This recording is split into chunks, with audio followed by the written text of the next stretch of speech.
చితికమ్మిన జీవితంలో వెలుగు నింపావయా, వ్యర్థముగా ఉన్న జీవితానికి అర్థం చూపావయా. తెలుసుకొని ప్రార్థన చేసుకొని కూడికను ముగించుకుందాం. బైబిల్ గ్రంథంలో నుంచి ఈ సమయంలో లూకా సువార్త బైబిల్ గ్రంథంలో నుంచి లూకా సువార్త 4వ అధ్యాయము 42-43 వచనాలు చదువుకొని 42-43 వచనాలు చదువుకుందాం. ఉదయమైనప్పుడు ఆయన బయలుదేరి అరణ్య ప్రదేశమునకు వెళ్ళెను. జన సమూహము ఆయనను వెదుగుచు ఆయన యొద్దకు వచ్చి తమ్మును విడిచిపోకుండా ఆపగా, ఆయన నేనితర పట్టణములోను దేవుని రాజ్య సువార్తను ప్రకటింపవలెను, ఇందు నిమిత్తమే నేను పంపబడితేనని వారితో చెప్పెను. దేవుడి వాక్య భాగం మన మధ్యలో ఆశీర్వదించును గాక. ఆమేన్. కుడి వచ్చిన అందరికి ప్రభునామములు శుభాలు వందనములు తెలియజేయుచున్నాను. దేవుని యొక్క సన్నిధిలో మనందరం కొడుక చాలా జాగ్రత్తగా ఈ మాటలను జాగ్రత్తగా ఆలోచిద్దాం. యేసుక్రీస్తు వారు ఆయా ప్రదేశాలలోనికి ఆయా ప్రాంతాల్లోనికి వెళ్ళి దేవుని యొక్క సత్యమును గురించి ఆయన సువార్తను తెలియజేయచ్చు ఉన్నాడు. ఆయన వెళ్ళిన ప్రతి ప్రదేశాలలో కూడా గొప్ప గొప్ప కార్యాలు జరుగుతున్నాయి, గొప్ప గొప్ప మేలులు జరుగుతున్నాయి. అనేకమైనటువంటి రోగములు కలిగిన వారిని యేసు ప్రభు వారి దగ్గరికి తీసుకొని వచ్చి వారికి కలిగిన రోగములను, వారికి కలిగిన బాధలను, వారికి పట్టిన దెయ్యములను వదిలించుకొని వారి జీవితాలను ఫలభరితముగా మార్చుకొని వారు వెళుతూ ఉన్నారు. ఇంకా కొందరు వస్తున్నారు, ఆయనను చూస్తున్నారు, ఆయనతో కలిసి మెలిసింటున్నారు, ఆయన చెప్పే మాటలను ఆలకిస్తూ ఉన్నారు, వారి జీవితాలను బాగు చేసుకుంటూ ఉన్నారు.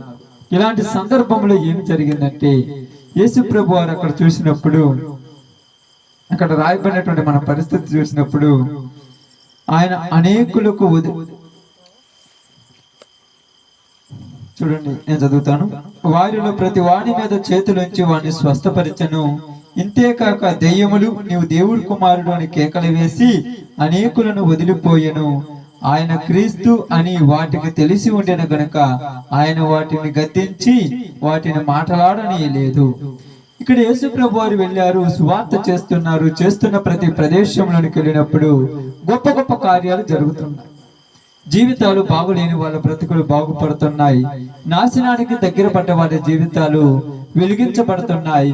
ఎలాంటి వ్యాధులు కలిగిన వాళ్ళైనా, ఎలాంటి రోగములు కలిగిన వాళ్ళైనా, ఎలాంటి ఇబ్బందులు కలిగిన వాళ్ళైనా యేసు ప్రభు వారి దగ్గరికి రాగా ఆయన చేతులుంచగానే వాళ్ళకు కలిగిన రోగములన్నిటి నుంచి విడుదల కలుగుతుంది. అప్పుడు ఆయన ఏం జరిగిందంటే, అక్కడ జరిగించిన తర్వాత ఉదయమైనప్పుడు అరణ్య ప్రదేశంలోనికి వెళ్ళాడు. ఆయన అరణ్య ప్రదేశంలోనికి వెళ్ళినప్పుడు బాగా గమనించి ఆలోచించండి. జన సమూహములను ఆయనను వెతుకుచు వచ్చిరి. ఎవరెవరదమ్మా?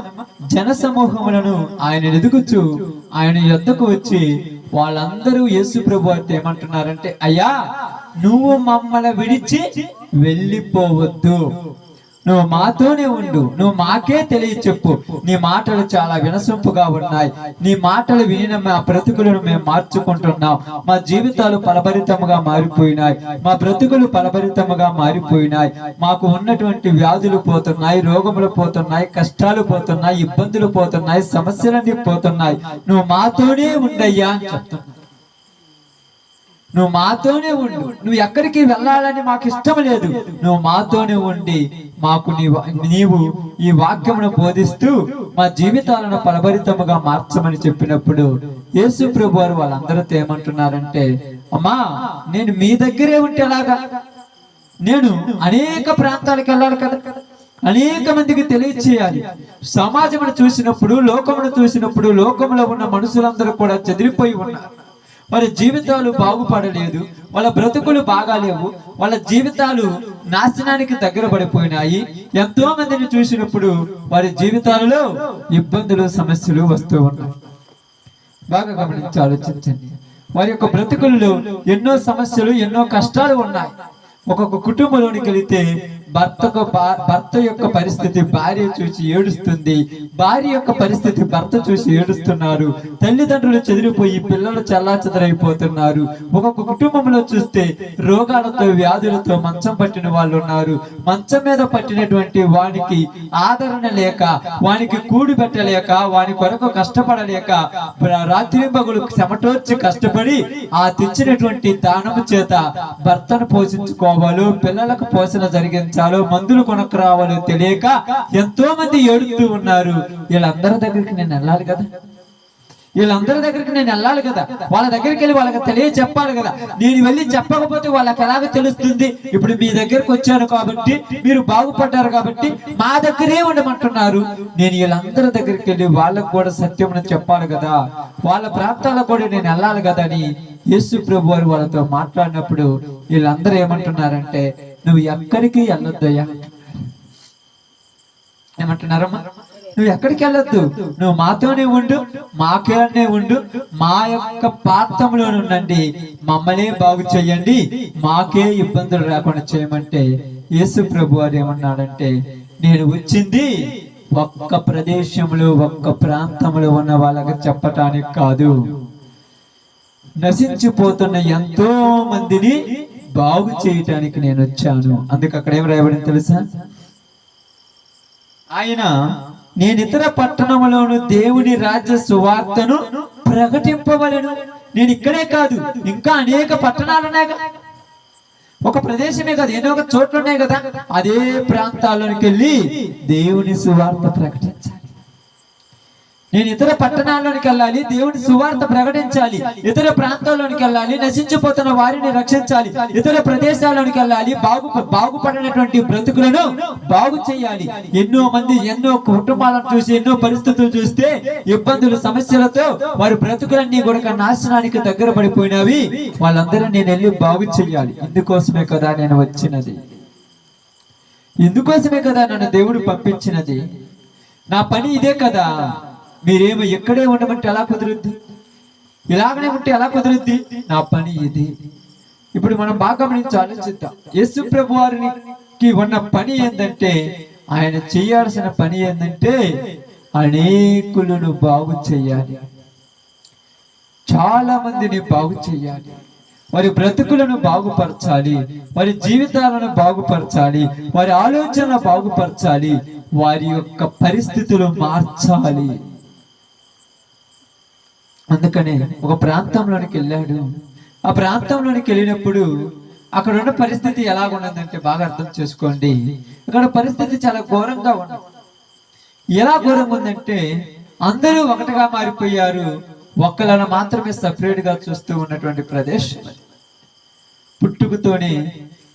పుట్టుకతోనే కుంటివాళ్ళుగా ఉన్న వాళ్ళు ఉన్నారు, పుట్టుకతోనే గుడ్డివాళ్ళుగా ఉన్నారు, కుష్టి వ్యాధులతో బాధలు పడుతున్న వాళ్ళు ఉన్నారు. వాళ్ళని అంటరాని వాళ్ళని ఊరి వెలుపలకి నెట్టేసి, ఊరి వెలుపల వాళ్ళని తోలేసి ఆ పాలములో ఉంచి, వాళ్లకు వీళ్ళకు సంబంధాలు లేకుండా, వాళ్ళతో వీళ్ళకు మాటలు లేకుండా, వాళ్ళు వీళ్ళు కలిసిమెలిసి ఉండకుండా వాళ్ళందరినీ కూడా ఇబ్బందులు పెడుతూ ఉన్నారు. ఇప్పుడు వాళ్ళ దగ్గరికి వెళ్ళి వాళ్ళకి ఆదరణ కలిగించాలి కదా, వారి దగ్గరికి వెళ్ళి వాళ్ళకి విలువ చూపించాలి కదా. వాళ్ళు ఇదే బ్రతుక, ఎందుకు ఈ బ్రతుకు మాకు వచ్చింది, ఇలాంటి బ్రతుకు బ్రతకడం కంటే చనిపోవటం మంచిది కదని తనకు జన్మనిచ్చిన దేవుణ్ణి తిట్టుకుంటున్నారు, తను పుట్టించిన దేవుణ్ణి దూషిస్తున్నారు.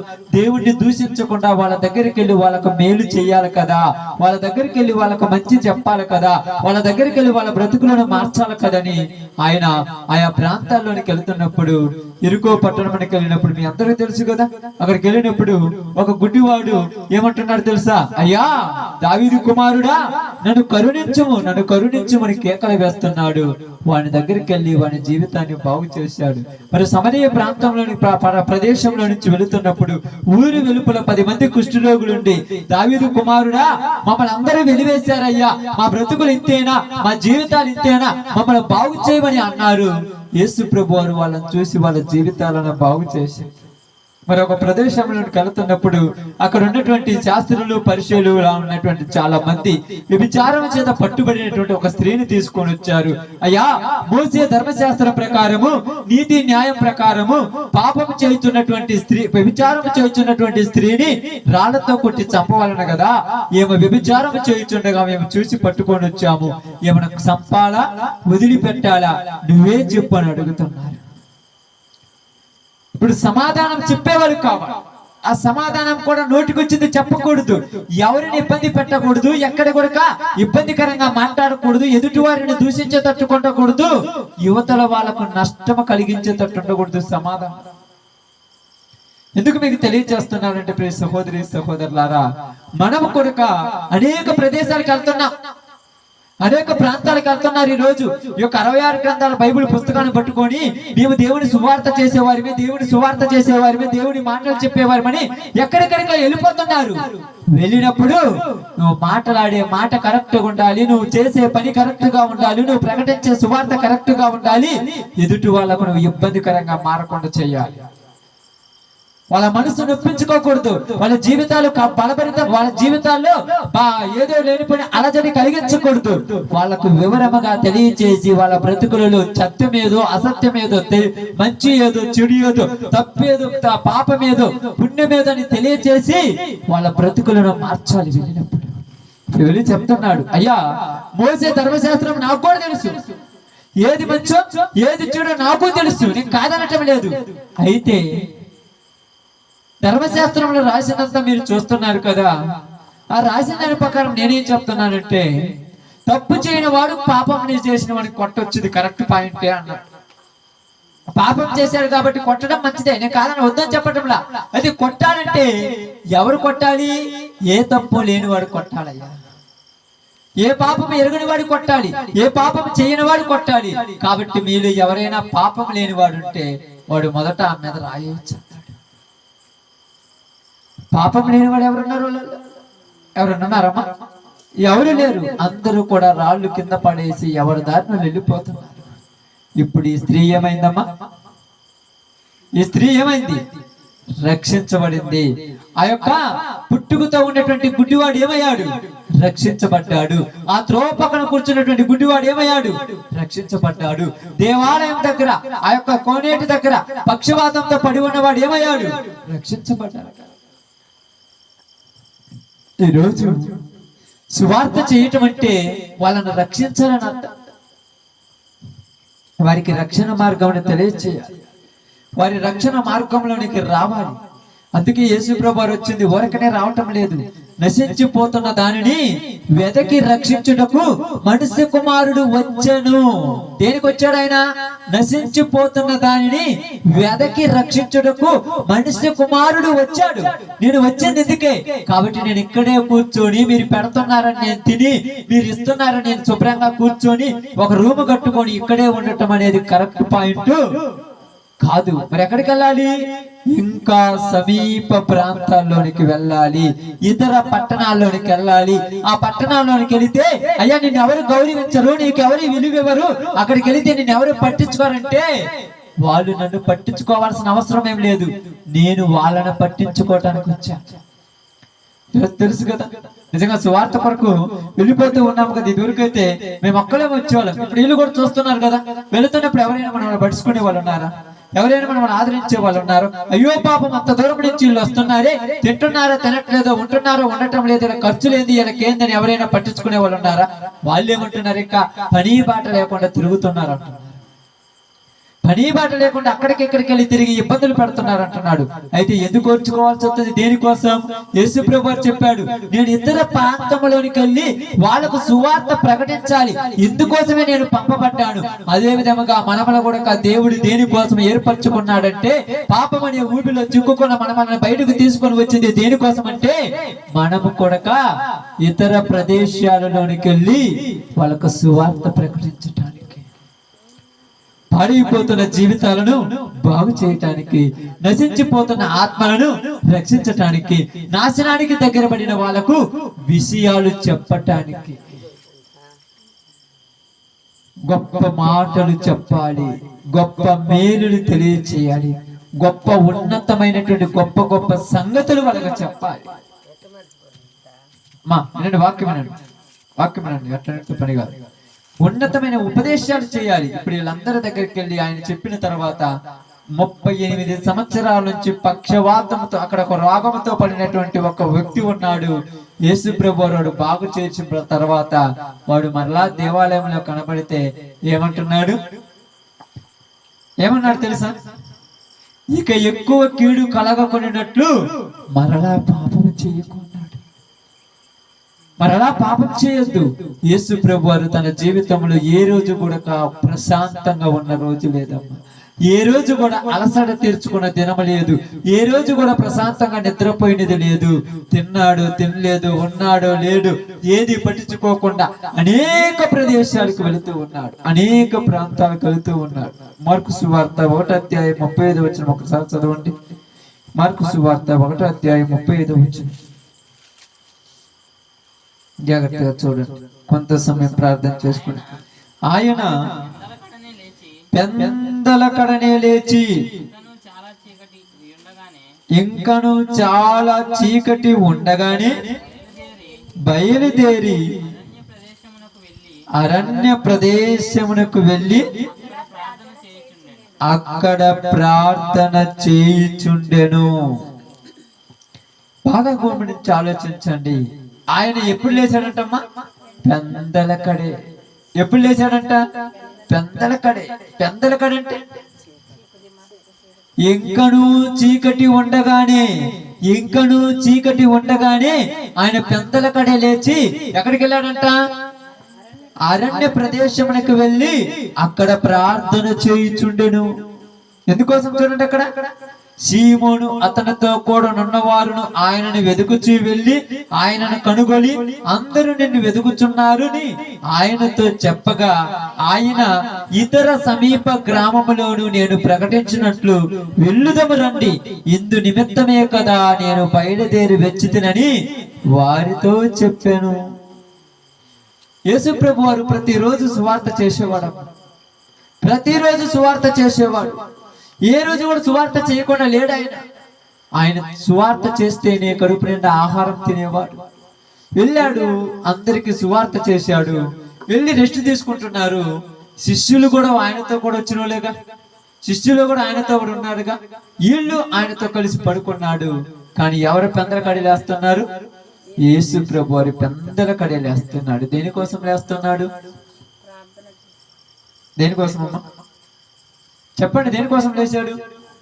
ప్రార్థన చేయుట కొరకు. ఏం ప్రార్థన చేయాలి? సువార్త ప్రకటించడానికి ప్రార్థన చేయాలి. ఏ ప్రార్థన చేయాలి? ఆయన పెందల కడ లేచి బాగా ఆలోచించండి. ఏమని ప్రార్థన చేయాలి? యేసు ప్రభు వారికి ప్రార్థన చేయవలసిన అవసరం ఏమన్నా ఉన్నదా? యేసు ప్రభు వారికి ప్రార్థన చేయవలసిన అవసరం ఏమైనా ఉన్నదా? మరి పెందల కడే లేచి ప్రార్థన ఎందుకు చేస్తున్నాడు ఆయన? ఏంటి అసలు చెప్పండి, ఆలోచించండి. ఈరోజు మీకు అందరికి ఎందుకు ఈ విషయం చెప్తున్నానంటే, మనము కూడా ఒక ప్రదేశాలలో సువార్త కొరకు వెళ్తున్నాం. సమయము మించిపోతుంది. 9 కావచ్చు, 10 కావచ్చు, 11 కూడా అవుతుంది ఒక్కొక్క రోజు. 12 అవుతుంది. బాగా అర్థం చేసుకోండి, 12 కూడా అవుతుంది ఒక్కొక్క రోజు. ఆయా సమయాలు అయినప్పుడు మనం సువార్త చేసి ఇంటికి పోయినప్పటికి ఏమైపోతామమ్మా? అలసిపోయిగానే కొంచెం రెస్ట్ తీసుకుంటున్నాం, కొంచెం సమయం రెస్ట్ తీసుకుంటున్నాం. ఉదయకాలమనే మరలా మనం ఏం చేస్తున్నాం? లేయాలి. దేనికోసం లేయాలి? ఎందు నిమిత్తమై లేవాలి? ఆయన పెందల కడే లేచి అరణ్యంలోనికి వెళ్ళి ఇంకను చీకటిగా ఉండగానే ఎక్కడికి వెళ్ళాడంట? చీకటిగా ఉండగానే అరణ్యంలోనికి వెళ్ళాడు. ఇప్పుడు ఈ చీకటి ఉంది, కనీసం మనం బయటికి పోవాలంటే ఏం కావాలి? మనకు లైట్ కావాలి. మరి ఇప్పుడు ఆయన ఏ లైట్ తీసుకుని వెళ్ళాడు? అరణ్యం అంటే అక్కడ ఏదో పొలాల్లో గట్లలో ఉండొచ్చు చూడండి. అక్కడికి వెళితే పాములు ఉండొచ్చు, పురుగులు ఉండొచ్చు, ఏదేయో ఇబ్బందికరమైన ఉండొచ్చు. ఇవన్నీ ఉన్నప్పటికీ కూడా ఆయన ఎందుకు వెళ్ళాడంటే ఆయన ప్రార్థన చేసుకోవటానికి వెళ్తున్నాడు. ఆయన దేనికి వెళ్తున్నాడు? ప్రార్థన చేయటానికి వెళ్తున్నాడు. ఏమని ప్రార్థన చేస్తానికి వెళ్ళి ఉంటాడు? మీరు చెప్పండి, ఆలోచించండి. ఏం చేసి ఉంటాడు చెప్పండి, ఆలోచించండి. ఏ ప్రార్థన చేస్తుంటారు? మీరు కూడా పెద్దల కాడే లేస్తుంటారు కదా, లేచిన తర్వాత మీరు కూడా అప్పుడప్పుడు ప్రార్థన చేస్తుంటారు కదా. ఏమని చేస్తున్నారు ప్రార్థనలు? ఏమని చేస్తుంటాడు ఆయన? ఏం చేస్తుంటారమ్మా? ఏ ప్రార్థన చేస్తుంటాడు ఆయన? రోమిలకు రాసిన పత్రిక 8వ అధ్యాయం, రోమిలకు రాసిన పత్రిక 8వ అధ్యాయం, జాగ్రత్తగా చదవాలి. రోమిలకు రాసిన పత్రిక 8వ అధ్యాయం 29వ వచనాన్ని జాగ్రత్తగా చదువుకుందాం. 28 నుంచి చదవండి. దేవుణ్ణి ప్రేమించు వారికి అనగా ఆయన సంకల్పం చొప్పున పిలువబడిన వారికి మేలు కలుగుటకై సమస్తమును సమకూడి జరుగుచున్నవని ఎరుగుదము. ఎందుకనగా తన కుమారుడు అనేక సహోదరుల్లో జ్యేష్ఠుడగునట్లు దేవుడు ఎవరిని ముందుగా ఎరిగను వారు తన కుమారునితో సారూప్యము కలవారగుటకు వారిని ముందుగా నిర్ణయించాడు. దేవుడు ఎవరిని ముందుగా ఎరిగను వాళ్ళను ముందుగా నిర్ణయించాడు. ప్రభువా, నువ్వు ఎక్కడైతే నువ్వు ఏర్పాటు చేసుకున్న బిడ్డలు ఉన్నారో, ఏ ప్రదేశంలోనైతే నీ కొరకు ఆత్మలు కావాలని నువ్వు నిర్ణయించి ఉన్నావో ఆ ప్రదేశంలోనికి నేను వెళ్ళి సువార్త చేయాలయ్యా. ఆ ప్రదేశంలోనికి నేను వెళ్ళి వాళ్ళతో మాట్లాడినప్పుడు వాళ్ళ జీవితాలు మార్చండి ప్రభువా, వాళ్ళ బ్రతుకులను మార్చండి అయ్యా, వాళ్ళ ఆలోచనలు మార్చండి ప్రభువా. వారు పాపం అనే ఊపిలో నుంచి బయటకు వచ్చి నీ నిత్య రాజ్యానికి వారసులు కావాలని వాళ్ళందరినీ కూడా ఏకం చేయమని, వాళ్ళందరినీ కూడా ఈ సువార్త ద్వారా మారాలని ఆయన ఏకూజాములేసి ప్రార్థన చేస్తున్నాడు. ఆయనకేమి సమస్యలు లేవు, ఆయనకేమి ఇబ్బందులు లేవు, తన గురించి తనేం ప్రార్థన చేసుకోవటంలా. ఈ రోజు నేను వెళ్ళి సువార్త చేసి వచ్చాను ప్రభువా, అక్కడ నీ వాక్యం ఎత్తబడింది ప్రభువా, ఎత్తబడిన మాటలు వాళ్ళ హృదయాల్లో ఫలించాలని ప్రార్థన చేస్తున్నాడు. ఏ రోజంట? ప్రతిరోజు, ప్రతి దినము ప్రార్థన చేస్తున్నాడు, ప్రతి క్షణము ప్రార్థన చేస్తున్నాడు, ప్రతి నిమిషము ప్రార్థన చేస్తున్నాడు. ఎవరినైతే నువ్వు ముందుగా ఏర్పరచుకున్నావో, ఎవరినైతే నువ్వు నిర్ణయించుకున్నావో, నువ్వు ఎవరిని ఏర్పరచుకున్నావో, ఎవరిని నిర్ణయించుకున్నావో వారిలోనికి నీ మాటలు వెళ్ళి వాళ్ళను మార్చాలి ప్రభువా. ఈ మాట అగ్ని వంటిది కాదా, బండన పగలగొట్టి సిత్తు వంటిది కాదా, నీ మాట వాళ్ళ హృదయాల్లోనికి వెళ్ళి వాళ్ళ బ్రతుకులను మార్చాలి. ప్రార్థన చేయాలి. యేసు ప్రభు వారు సువార్త చేయటమే కాదు చేసింది, సువార్త చేసిన వ్యక్తి ఎక్కువ ప్రార్థనలో కూడా గడిపాడు. ఈ రోజు మీరు సువార్త చేస్తున్నారు, ప్రార్థన చేస్తున్నారా? వాక్యం చెప్పబోతున్నాం మనం ఇక్కడ. మరలా ఈ ప్రాంతం గురించి మనం ప్రత్యేకంగా ప్రార్థన చేయగలుగుతున్నాం. వ్యక్తిగత జీవితంలో మనం ప్రార్థన చేస్తే ఇక్కడ గొప్ప కార్యాలు జరుగుతాయి. నువ్వు ప్రార్థన చేస్తే గొప్ప మేలులు జరుగుతాయి. ఎవరినైతే దేవుడు నిర్ణయించుకున్నాడో వాళ్ళందరూ కూడా ఖచ్చితంగా ఏర్పరచబడతారు ఈ ప్రదేశంలో. ఎవరినైతే ముందుగా నిర్ణయించుకున్నాడో వాళ్ళందరూ ఖచ్చితంగా జరుగుతాయి. అందుకని ఏం రాయబడింది? దేవుడు తన సంకల్పం చొప్పున పిలువబడిన వారికి మేలు కలుగుటకై సమస్తమును సమకూడి జరుగుతున్నాయి. ఆకాశము, భూమి, ప్రకృతిలో ఉన్నటువంటి పంచభూతాలు మొత్తము కూడా దేవుని మాటకు లోబడాలి. ప్రభువా, నీ బిడ్డలకి ఇవి కావాలి, నీ బిడ్డలకి ఇవి కావాలి, అక్కడ వెళ్ళి మేము చెప్పొచ్చాం ప్రభువా, వాళ్ళకి మేలు జరుగుతుందని చెప్పామయ్యా. కాబట్టి ఈ రోజు నేను ప్రార్థన చేస్తున్నాను, మేము ప్రార్థన చేయగా మా ప్రార్థనను ఆలకించి ఆ ప్రదేశంలో వాళ్ళకు మేలు చేయమని నువ్వు ప్రార్థన చేయాలి. యేసు ప్రభువు ప్రార్థన చేశాడు. ఆయన ప్రార్థన చేశాడు, అరణ్య ప్రదేశంలోనికి వెళ్ళి ప్రార్థన చేస్తున్నాడు. ఏం ప్రార్థన చేస్తున్నాడంటే, ఇక్కడ మనం సువార్త ప్రకటించాం, మరొక ప్రాంతంలోనికి మనం వెళ్ళి సువార్త చేయాలి, మరొక గ్రామంలోనికి మనం వెళ్ళి సువార్త చేయాలి. అయ్యా, అక్కడ ఇక్కడ తిరగటం ఎందుకు అయ్యా? అక్కడ ఇక్కడ తిరిగితే వీళ్ళందరూ మనం ఏదేదో అనుకుంటారంటే వాళ్ళు ఏదో అనుకుంటారని నేను వచ్చిన పని నేను మర్చిపోకూడదు. ఎందు నిమిత్తమే కదా నేను పంపబడిందంటున్నాడు, ఇందుకోసమే కదా నేను వచ్చింది అంటున్నాడు. నేను వచ్చింది దీనికోసమే, ఇతర ప్రదేశంలోనికి వెళ్ళి సువార్త చేయాలి. ఒక గోల్, ఒక గురి, ఒక గమ్యం మనకు ఉండాలి. ఏదైనా ఇరుకులైనా, ఇబ్బందులైనా, సమస్యలైనా, ఆపదలైనా, నష్టాలు వచ్చినా, బాధలు వచ్చినా, కరువులు వచ్చినా, ఖడ్గాలు వచ్చినా, ఏది వచ్చినా మనం చెయ్యవలసిన పనిని ఆపకూడదు. అవి రాకుండా ఉండాలంటే మనం ఏం చేయాలమ్మా? ప్రార్థనలో గడపాలి, కుటుంబంలో ప్రార్థనలో గడపాలి ప్రతిరోజు కూడా. మీరందరూ చూడొచ్చు. నిజంగా ప్రారంభంలో కొంతమంది వచ్చారు, సువార్త కొరకు వచ్చారు. ఇప్పుడు ఎందుకు రాలేకపోతున్నారంటే వాళ్ళు దినదినము ప్రార్థన చేయట్లా. ఇంటి దగ్గర ఏకూజామున లేసి ప్రార్థన చేయటంలా, ప్రభు ఇదిగో ఈ దినాన నీకు సువార్త చేసి వచ్చాం, మరలా రేపటి దినాన్ని వేరే ప్రాంతానికి సువార్తకి వెళ్ళటానికి నాకు ఆటంకాలన్నీ కూడా దూరం చేయండి, నేను వెళ్ళటానికి నువ్వు ద్వారాలు తెరవండి ప్రభు. ఆ ప్రాంతంలోనికి మేము వెళ్ళేటప్పుడు ఆ ప్రాంతాన్ని నువ్వు సిద్ధపరచండి, ఆ ప్రాంతంలో పరిస్థితులని అనుకూలపరచండి. ఆ ప్రాంతంలో నీ మాట చెప్పినప్పుడు అక్కడ వాళ్ళ హృదయాలు తెరవబడటానికి నీ కృప చూపించండి. దేవుడి మార్గాలు తెరిచేవాడు. మేమేమి తెరవలే, మనం తెరిస్తే తెరవబడవు, మనం చెబితే వినరు, మనం మాట్లాడితే వాళ్ళు వినరు. దేవుడే వాళ్ళ హృదయాలు తెరిచి వాళ్ళలోనికి మాటలు పంపిస్తే అప్పుడు వాళ్ళ జీవితాలు మారుతాయి. పౌలు శీలలో మాట్లాడుచుండగా ప్రభు లూదియా హృదయమును తెరచను గనుక ఆమె ఆ మాటల యందు లక్ష్యం ఉంచింది. ప్రభు తెరవాలి వాళ్ళ హృదయాలను, ప్రభు వాళ్ళను ఫలభరితముగా మార్చాలి. ఈ రోజు వాళ్ళు వినగలిగేటువంటి మనసు దేవుడు వాళ్ళకి ఇచ్చాడు గనుక ఈ మాటలు వాళ్ళకి వినబడుతున్నప్పుడు వాళ్ళు శ్రద్ధగా ఆలకిస్తూ ఉంటారు. మాకేం అవసరం లేదంటారు వాళ్ళు, మాకు పనికి రావంటారు. వాళ్ళు వద్దన్న వాళ్ళే మరలా వాటి కోసం పరుగు తీస్తుంటారు. అయితే మనం చేయవలసిన పని ఏంటంటే, దేవుడు మనకు అప్పచెప్పినటువంటి ఒక పని ఏంటంటే, నీవు ప్రార్థన చేయాలి. పెందల కడేలయ్యాలి. 11, 12 అవుతుంది కదా, పెందల కడేలు వేయటం కుదురుద్దా? కుదరదు. మరి కుదరనప్పుడు ఏం చేయాలి?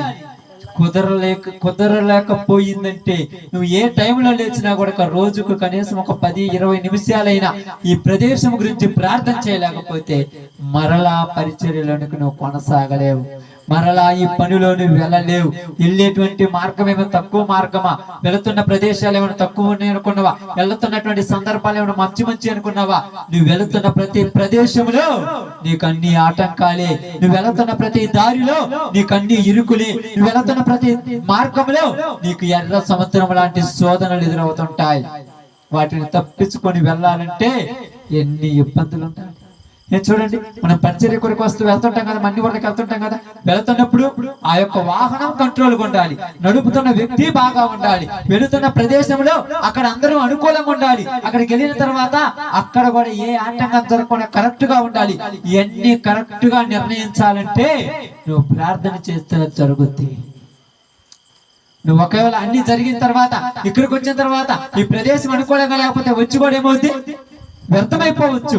ఒకవేళ నువ్వు వచ్చిన తర్వాత వస్తుంటే మధ్యలో వాహనం ఏమన్నా ఆగిపోతే ఏమవుద్ది, అది ఆగిపోవచ్చు. ఒకవేళ నువ్వు అన్ని సిద్ధం చేసుకుని వచ్చినా కూడా ఇక్కడ వాతావరణం అనుకూలంగా లేకపోతే ఏమవుద్ది, ప్రతిదీ నిర్ణయించాడు, సమస్తమును సమకూడి జరిగిస్తున్నాడు. ఎందుకు? నా మాటల ప్రదేశంలో వినపడాలి.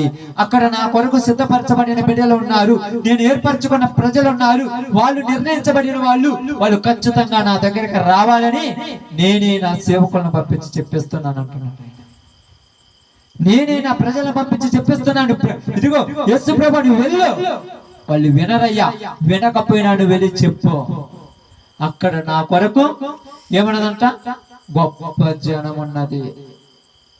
అక్కడ నా కొరకు గొప్ప జనం ఉన్నది, నువ్వు వెళ్ళు. నువ్వు యెరూషలేములోనికి వెళ్ళి ప్రకటించము. అక్కడ నేను చాలా మందిని ఏర్పరచుకున్నాను, వాళ్ళందరూ కూడా నీ మాటల ద్వారా మారతారని చెప్తున్నాను. ఈరోజు నిజంగా ప్రియ సహోదరి సహోదరులారా, మీ అందరూ కూడా బాగా ఆలోచించి గమనించండి. కేవలం సువార్త పరిచర్య భారం అనగానే ఏదో అక్కడ ఒక 10 నిమిషాలు రెడీ అయిపోయి బైబిల్ తీసుకొని వచ్చి ఇక్కడికి వచ్చి ఒక అరగంట తోటి దైవజనుడు ప్రార్థన వాక్యం చెప్తాడు, మనం 2 పాటలు పాడతాం, వెళ్ళిపోదాం వస్తామంటే సువార్త అభివృద్ధి చెందే రోజులు కాదు. యేసు ప్రభు అంతటి వాడే యుద్ధము చేయుచు మరియు సువార్త చేశాడు, ప్రార్థనలతో పోరాడుతూ యాచనలు చేయుచు సువార్త చేశాడు. అందుకే అక్కడ అనేక మంది జీవితాలు బాగుపరచబడ్డాయి, అనేక మంది బ్రతుకులు మేలులతో ప్రయాసపడుతున్నాయి, అనేక మందికి గొప్పవి జరుగుతూ ఉన్నాయి. ఈ రోజు నీ జీవితంలో నీకు జరగాలంటే నీవు కూడా ప్రతిరోజు ప్రార్థనలు చెయ్యాలి. నువ్వు కూడా ప్రతిరోజు ఎవరో ఒకరికి సందర్భాన్ని తెలియచేయాలి. అది అన్నాడు, ఇతర సమీప గ్రామాలకు వెళదాం, వాళ్ళకు నేను చెప్పాలి కదా, ఇందుకోసమే కదా నన్ను పంపించింది. కాబట్టి నువ్వు విన్న వాక్యం ఇక్కడే మర్చిపోతే నువ్వు ఎవరైనా చెప్తావమ్మా? ఎవరికైనా చెప్పే పరిస్థితిలో ఉన్నారా మీరు? మీ చుట్టుపక్కల ఉన్నారు, ఎవరికైనా చెప్పగలుగుతున్నారా? ఎవరితోనైనా మాట్లాడుతున్నారా? అయ్యా ఇదిగో దేవుని మాటలు వింటున్నారు, మీ బ్రతుకులు బాగాలేవు కదా, బాగాలేకపోతే దేవుని దగ్గరికి రండి, దేవుడు మీ బ్రతుకులు బాగు చేస్తాడని ఎవరికైనా చెప్పటానికి ప్రయాసపడుతున్నారా? ఎందుకు చెప్పలేకపోతున్నారంటే మీ జీవితాలలో ప్రార్థన కరువైపోయింది. ప్రార్థన లేని బ్రతుకులు దేవునికి కరెక్ట్ గా నిలబడలేవు. ప్రార్థన లేని జీవితాలు దేవుడిని కరెక్ట్ గా అంటి పెట్టుకొని ఉండలేవు. ప్రార్థన లేని జీవితాలు దేవుడికి ఉపయోగం లేదు. యేసు ప్రభు అంతటి వారే సువార్త చేశాడు, పగులంతా సువార్త చేశాడు, రాత్రంతా ఒలీవ కొండకెళ్ళి ప్రార్థన చేయించున్నాడు. ఈ రోజులలో బాగా ఆలోచించి గమనించండి, నువ్వెంత ప్రార్థన చేయగలుగుతున్నావు? అనేక ప్రదేశాలకి వెళ్తుంటాం. అందుకని చాలా సార్లు చెప్తుంటారు, చాలా మంది ఏమంటారు తెలుసా, రోజొకరు పోయి సువార్త చేస్తామంటారు. మనం అలా కాదు, ఒక ప్రదేశాన్ని ఏర్పరచుకుంటాం, ఒక ప్రాంతాన్ని కొన్ని రోజులు, ఒక ప్రాంతం కొరకు కొన్ని రోజులు ప్రార్థన చేస్తాం. చేసినప్పుడు ఆ ప్రాంతంలో దేవుడు ఏర్పరచుకున్న ఆత్మలు ఉన్నాయంటే దేవుడే పంపిస్తాడు. అక్కడికి వెళ్ళి మనం సువార్త చేస్తుంటాం. సువార్త చేసిన తర్వాత విత్తబడిన ఏది కొరక వ్యర్థముగా పోదు. వాళ్ళందరి కొరకు నువ్వు ప్రయాసపడి ప్రార్థనలు చేయాలి. ఈరోజు అయిపోయింది, ఈ ప్రదేశానికి వచ్చా, ఇంటికి వెళ్ళిన తర్వాత ఈ వారం అంతా రోజు ఈ ప్రదేశం గురించి నువ్వు ప్రార్థన చేయాలి. ప్రభువా నీ మాటలు చెప్పామయ్యా, నీ వాక్యం అక్కడ వినిపించి వచ్చామయ్యా. అక్కడ ఎవరు ఏ బాధలతో, ఏ సమస్యలతో, ఏ ఇబ్బందులతో, ఏ నష్టాలతో, ఏ కష్టాలతో ఉన్నారో వారికి విడుదల కలిగించి అక్కడ అనేకులను నీ కొరకు నిర్ణయించబడిన వారందరూ నీ సన్నిధిలోనికి ఉండటానికి నీ కృప చూపించు, నీ దయ చూపించాయని ప్రార్థన చేయాలి. ప్రార్థన చేసేటువంటి భారం మన మీద పెట్టిపోయాడు. వాళ్ళందరూ యేసు ప్రభు దగ్గరకు వస్తున్నాడు. ఏందయ్యా అందరూ నిన్ను వెతుకుతుంటే నువ్వేందుకు ఇక్కడికి వచ్చి ప్రార్థన చేస్తున్నావంటే, నేను ఎందుకు ప్రార్థన చేస్తున్నానంటే ఇంకా ఏ ప్రాంతాలకు నేను వెళ్ళాలి తండ్రి, ఏ ప్రదేశాలకు వెళ్ళి నేను సువార్త చేయాలయ్యా, అక్కడికి వెళుతున్నానయ్యా, ఈ ప్రాంతానికి వెళ్ళాలనుకుంటున్నాను ప్రభువా. ఆ ప్రాంతానికి వెళుతున్నప్పుడు నాకు ఏ ఆటంకము కలగకుండా నువ్వే ద్వారాలు తెరవండి. ఈరోజు చాలా మంది అనుకోవచ్చు ప్రార్థనకు వెళ్తామని, మీరు కూడా చాలా సార్లు అనుకోవచ్చు మనం వెళ్ళే ప్రదేశాలకు మేము వెళ్దామనుకోవచ్చు, కానీ ఆటంకాలు మీకు చెప్పకుండా వస్తుంటాయి, అవరోధాలు మీకు చెప్పకుండానే ఆటంకాలు పడుతుంటాయి. ఎందుకు ఈ ఆటంకం వచ్చింది? నేను వద్దామనుకున్నాను, వచ్చే టయానికి ఇంట్లో కొన్ని కష్టం వచ్చేసింది. ఆటంకం, పరిస్థితి అడ్డంగా మారిపోయింది. దేనికోసం మారిపోయిందంటే నీ జీవితంలో సువార్త కొరకు నువ్వు ప్రయాసపడటానికి దేవుడు సహాయం చేయాలని ప్రార్థన చేయాలి బాగా. ఈ రోజు నుంచి మీ అందరికీ నేను ఈ సమయంలో చెప్పిన మాట ఏంటంటే, ఈ ప్రాంతంలో ఈ ప్రదేశంలో మీరు సువార్త చేస్తున్నాము కనుక మీరు వస్తూ పోతున్నది కాదు, కానీ ఒక భారమైన పరిచర్యది, ఒక భారం. ఎలాంటి భారం అంటే వచ్చినప్పుడు ఖర్చుల కొరకు, దాని కొరకు, దీని కొరకు అన్ని ఆలోచిస్తున్నాం, ఎలా జరుగుద్ది అని. వీటన్నిటికంటే ప్రాముఖ్యమైనది ఏమిటి? ప్రార్థన చేయాలి. ప్రతి ఒక్కరమే మన కుటుంబాలను, ప్రతి ఒక్కరూ మీరు వెళ్ళిన తర్వాత రేపటి నుంచి మీరు ప్రశాంతంగా అసలు ఉండకూడదు, ప్రార్థన చేయాలి. అయ్యా ఇన్ని రోజుల నుంచి నువ్వు ప్రయాసపడి చెప్తున్నావు దేవా, అక్కడ ఎవరు కూడా నీ వైపు మళ్ళటం లేదేమో తండ్రి. ఒకవేళ మళ్ళిన వాళ్ళు ఉంటే వాళ్ళు బయటికి రాలేకపోతున్నారేమో, వాళ్ళు రాకపోయినా వాళ్ళ బ్రతుకులను మార్చండి అయ్యా, వాళ్ళ జీవితాలను మార్చండి ప్రభువా, వాళ్ళ జీవితాలు మేలు చేయండి ప్రభువా. వాళ్ళు ఎప్పుడైతే నీ మాటలు వింటారో వాళ్ళకున్న వ్యాధులు, వాళ్ళకున్న సమస్యలు, వాళ్ళకున్న రోగాల నుంచి వారికి విడుదల కలిగించి వారు పరలోకం కొరకు నిలబడటానికి కావలసిన కృప దయచేయమని రోజు ప్రార్థన చేయాలి. నీ పని నా పని ఇది, నీకు నాకు అప్పగించిన పని దేవుడిది. ఈ పనిని మనం శక్తి వంచన లేకుండా చేసినప్పుడు, ఎప్పుడైతే నమ్మకంగా చేస్తామో అప్పుడే ఈ పనిలో మనం ఫలభరితులుగా మారుతాం. పేతురు ప్రార్థన చేయలేదా? పౌలు గారు ప్రార్థన చేయలేదా? కేవలము ఇదిగో ఇక్కడ ఏదో నేను చదువుకొనిచ్చి 4 మాటలు చెప్పినది కాదు, ఇక్కడ చదువుకొనిచ్చి మాటలు చెప్పిన తర్వాత దీని మీద ఒక ప్రయాసం ఉండాలి, ఒక ఆసక్తి ఉండాలి. అభివృద్ధి పరచువాడు దేవుడే, కానీ దేవుడిని బ్రతిమిలాడాలి. ఇక్కడ ఏ ఆత్మ నశించకూడదయ్యా, ఇక్కడ ఏ ఒక్కరూ నాశనానికి వెళ్ళకూడదయ్యా. మరి వెళ్ళే వాళ్ళు ఉన్నారంటే వెళ్ళే వాళ్ళ గురించి మాట్లాడతా.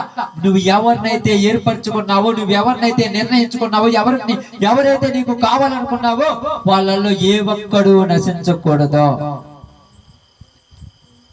వాళ్ళూరు నశించకూడదని నువ్వు పంపించి సువార్త చెప్పిస్తున్నావు. నీకు చాలా మార్లు చెప్పుంటావు, గోధుమలలో ఒక్కటి కూడా నశించిపోవటం ఆయనకి ఇష్టం లేదు. ఆ గోధుమలు ఇక్కడ లేవు అనుకున్నావు, ఈ ప్రదేశంలో వెళుతున్న ప్రాంతాలలో గోధుమలు లేవు అనుకున్నావు, ఉన్నాయి. ఆ ఉన్న వాటిని నువ్వు రక్షించటానికే ఈ బలమైన సువార్త చెప్పిస్తున్నాడు దేవుడు, అంతే. కాబట్టి ఈరోజు నీకు నాకు మనందరికి తెలియజేసిన మాట ఏంటంటే, బాగా గమనించి ఆలోచించండి. మీకు మనందరి మీద దేవుడు పెట్టినటువంటి ఒక భారం ఏంటంటే, సువార్త పనిలో మనం వెళ్ళిపోతున్నాము, కానీ ప్రతిరోజు ఈ రోజు ఇక్కడ సువార్త చేసిపోతున్నాం. దీని కొరకు రేపు ఉదయకాలం ప్రార్థన చేసే శక్తి నీ దగ్గర ఉందా? పెందల కడలేసి ప్రార్థన చేయాలి, పెందల కడలేసి కన్నీరు కార్చాలి. మీరు చాలా మంది ఏ పని లేని వాళ్ళు ఉంటారు కదా, వాళ్ళు ప్రయాసపడి ప్రార్థన చేయాలి. అది మీ బాధ్యత, అది మీ పని. ఇదిగో ఇక్కడ జరిగించి వచ్చామయ్యా. ఇక్కడ మీరు అనుకోవచ్చు, ఒకవేళ నేను వచ్చి ఇక్కడ సువార్త వాక్యం చెప్పి వెళ్ళిపోతుంటే ఇక్కడ మారిన ఆత్మలు నాకు సంబంధించినవి కాదు. వచ్చిన ప్రతి వారికి, వీళ్ళ కొరకు ప్రార్థన చేసిన ప్రతి వారికి రేపు వాటిలో పాలు పంపులు ఉంటుంది. నువ్వు ప్రార్థన చేస్తే నీకు పాలు పంపు ఉంటుంది, నువ్వు ప్రార్థన చేస్తే నీకు పాలు పంపు ఉంటుంది, నువ్వు ప్రార్థన చేస్తే నీకు పాలు భాగస్తులు అవుతారు. ఎవరైతే దీని కొరకు ప్రయాస పడతారో వాళ్ళు పాలు భాగస్తులు అవుతారు. వాళ్ళు ఎలా దీని కొరకు సహకారులు ఉన్నా రేపు వాళ్ళ పేర్లు అక్కడ రాయబడతాయి. నువ్వు చేసినది ఏది కొరకు వ్యర్థముగా పోదు. ప్రభువునందు మీ ప్రయాస వ్యర్థము కాదు. కాబట్టి మీరు చేసే పని నమ్మకంతో, శక్తి వంచన లేకుండా ఆయన మీద మాత్రమే ఆధారపడి చేయండి. అప్పుడు దేవుడు గొప్ప కార్యం చేస్తాడని చెప్పాడు. మనం చేసేది దేవుడి మీద ఆధారపడి చేయాలి, కానీ మనుషుల మీద ఆధారపడి చేయకూడదు. ఈ రోజు వచ్చి సువార్త చేసిపోతున్నాం, వాక్యం చెప్పొస్తున్నాం. ఈ ప్రాంతము, ఆ ప్రాంతము, ఆ ప్రదేశము, ఆ ప్రదేశాలకు వెళ్ళి 4-5 ప్రదేశాలకు వెళ్ళి సువార్త చెప్పొస్తున్నాం, వాక్యం చెప్పొస్తున్నాం. ఏది ఎవరు మారలేదనుకుంటున్నావేమో, మారలేదని నువ్వు అనుకుంటున్నావేమో, మారుతున్నారని దేవుడు అనుకుంటున్నాడు. ఒకవేళ పని జరిగించేది దేవుడు కాబట్టి వెళ్ళిన తర్వాత ఆయన బ్రతిమిలాడు. అయ్యా వీళ్ళు నశించిపోతే ప్రభువా, ఆరని అగ్నిలోనికి వెళ్ళిపోతే అయ్యా అది తాడుకునేది కాదు ప్రభువా, అగ్నిలో ప్రభువా, ఆ యొక్క అగ్నిలో అగ్ని ఆరదు, పురుగు చావదు. ఈ శరీరంతో ఉన్న వీళ్ళు ఎవరు తట్టుకోలేరయ్యా. వాళ్ళు ఆ పాపంలో నుంచి బయటికి రావటానికి నువ్వే కనికరం చూపించమని నువ్వు ప్రార్థన చేయి. నీకు తెలిసిన వాళ్ళు ఎంతో మంది మరలా మా పాపపు లోకంలో తిరుగుతున్నారు. నీకు తెలిసిన వాళ్ళు ఎంతో మంది మరలా శరీర కోరికల కోసం ఆశలపడి లోక పాపాన్ని, వ్యసనాలకు అలవాటు పడిపోయి మళ్ళా నిత్య నాశనాన్ని ప్రేమిస్తున్నారు. వాళ్ళు నశించిపోవటం నీకు ఇష్టము కాదు కదా, వాళ్ళు నాశనానికి వెళ్ళిపోవడం నీకు ఇష్టము కాదు కదా. వాళ్ళ కొరకు రాత్రి పగలు కష్టపడి కన్నీరు కార్చావు, ఆత్మలు మరలా తిరిగిపోవటం నీకు బాధ కదా. వాళ్ళ కోసం ప్రార్థన చేయి, నీ పని ప్రార్థన చేయి. ప్రార్థన చేస్తే ప్రార్థన వల్ల ఏదైనా జరుగుతుంది. కాబట్టి సమయంలో మనందరం కూడా ఏమని ఆలోచించుకోవాలంటే, దేవుని సన్నిధిలో వాక్యం చెప్పి వెళ్ళిపోతున్నారు అన్ని ప్రదేశాలకు వెళ్ళి. ఉదయకాలం లేచిన తర్వాత ఇక్కడున్న మీరు, వచ్చిన మేము, ప్రతి ఒక్కరము ప్రతి దినము రోజుకు ఒక 10, 20, 30 నిమిషాలైనా ఈ ప్రదేశం గురించి ప్రార్థన చేయాలి. ఆ బాధ్యత దేవుడు మన మీద పెట్టాడు. ఈ బాధ్యత మన మీద ఉన్నది కాబట్టి మనం వాక్యం చెప్పి ప్రార్థన చేసి, వాక్యం చెప్పి ప్రార్థన చేసినప్పుడు దేవుడే ఈ ప్రాంతాన్ని తను ఏర్పరచుకున్న బిడ్డలను తన రాజ్యానికి వారసులుగా మార్చుకుంటారు. ఈ ప్రాంతానికి ఏది కావాలో, ఎలాంటిది కావాలో, ఈ గ్రామానికి ఏది అవసరమో అది నీకు తెలుసు కనుక ఈ గ్రామానికి క్షేమము కలగాలని, మేలు కలగాలని, అనేకులు నాశనానికి వెళ్లకుండా వారి యొక్క జీవితాలు ఫలభరితముగా మార్చాలని, వారు కష్టార్జితమంతా దీవించబడాలని, వారి కుటుంబాలు వర్ధిల్లాలని, వారు వేసిన పైరు పంటలు అభివృద్ధి చెందాలని మనందరము ప్రార్థన చేయవలసిన బాధ్యత మన మీద. ఏదో ప్రార్థన పెట్టి వెళ్ళిపోతున్నామనే కాదు బాధ్యత. ఈ గ్రామంలో, ఈ ప్రదేశంలో ఉన్న ప్రతి దాని మీద మనకు బాధ్యత ఉన్నది. వీళ్ళకి కరువు వచ్చిందంటే మనకు వచ్చినట్టే, వీళ్ళకి ఇబ్బంది వచ్చిందంటే మనకు వచ్చినట్టే, ఇక్కడ తెగులు వచ్చిందంటే మనకు వచ్చినట్టే, వీళ్ళకి నష్టాలు వచ్చినట్టే మనకు వచ్చినట్టే మనం పీడు కావాలి. అయ్యా ఏ ఒక్కరికి ఏ కరువు, ఏ ఇబ్బంది, ఏ నష్టం రాకుండా వారి దీవెనలతో నింపమని మనం ప్రార్థన చేసినప్పుడు దేవుడు మనం చేసిన ప్రార్థన ఆలకించి ఈ ప్రదేశాన్ని ఫలభరితంగా ఆశీర్వదిస్తాడు. అలా ఆశీర్వదించినప్పుడు, దేవుడే ఆశీర్వదించినప్పుడు దేవుని ద్వారా మేలు పొందుకున్న వారు దేవుని దగ్గరికి ఖచ్చితంగా వస్తారు. అలాంటి ప్రయాస మనకు కలిగి, అలాంటి భారము కలిగి, అలాంటి ఆత్మల భారముతో ప్రదేశాలలో చుట్టుపక్కలకి వెళ్ళి సువార్త చేయవలసిన బాధ్యత మన మీద ఉన్నది. అందుకోసమే దేవుడు మనందరినీ ఏర్పరచుకున్నది. ఈ మాటను దేవుడు దీవించును గాక. ఆమేన్. అందరం కూడా తల వంచినట్టయితే ప్రార్థన చేసుకుందాం.